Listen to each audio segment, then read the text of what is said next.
Hi, I'm Paul DiBartolomeo from T&J Rescue Enterprises.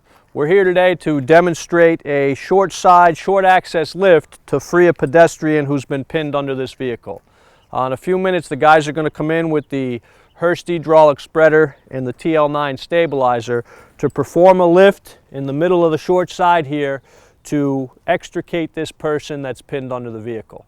One of the main things we want to emphasize here is the stabilization and the cribbing that has to go into this to make this lift safe and effective. So we're going to take a walk to the rear of the vehicle and kind of demonstrate how we want to counter crib this vehicle so that we can negate any motion as we perform this lift. All right, so we're setting up in the rear of the vehicle here, and one of the things we preach with the TL9 is the need for cribbing and stabilizing the vehicle. So the guys are setting up a box crib here at the back on the short access, and they're going to build that box crib right up tight underneath the rear of the car. All right, twofold here. We're creating a pivot point. This is a Class 2 lever, which is actually going to help our lift a little bit. But more specifically, we don't want this car rolling back on us as we perform our lift. As we lift from the front, the forces are going to be transferred to the back, and we could have a problem with this car rolling away from us. So in addition to the box crib, Steve's going to come in with a couple of 4x4s, and he's going to chock the rear tires for us. All right, we got this box crib buttoned up nice and tight here. We got the rear tires chocked with 4x4s, so we're ready to go back to the front and start performing our lift. All right, so we're set up to perform our extrication here, right? The guys are set up. We got the hydraulic spreader with the TL9.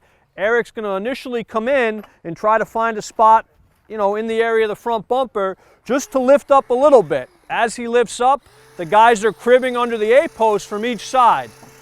So he's going to start to pick up the car. The guys are following, capturing our progress with the step chocks. Capture the load?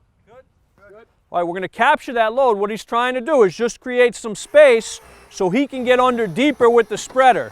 There's actually a cross member underneath the car running the short axis, which is a little more of a stable lift point. So now they're going to introduce the plywood pad. They're going to slide the tool under deeper. They're going to make contact with that cross member, and they're going to be able to really lift this car so we can perform our extrication.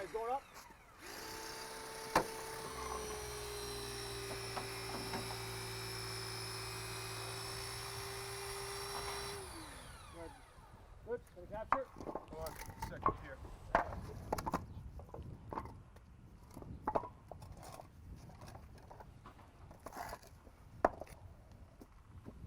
All set? Good on this side. All right, going down.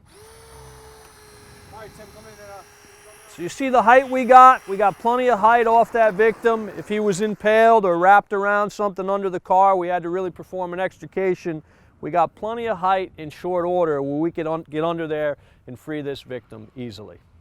So just to recap what we did today, we performed a short side lift to free a pedestrian that had been under the front end of this vehicle. All right, some things we really want to bear in mind here.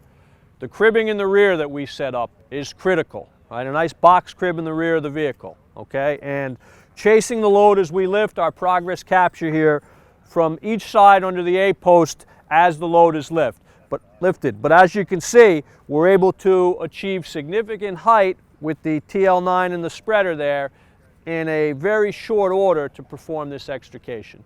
So I'm Paul DiBartolomeo from T&J Rescue Enterprises. Thank you for watching.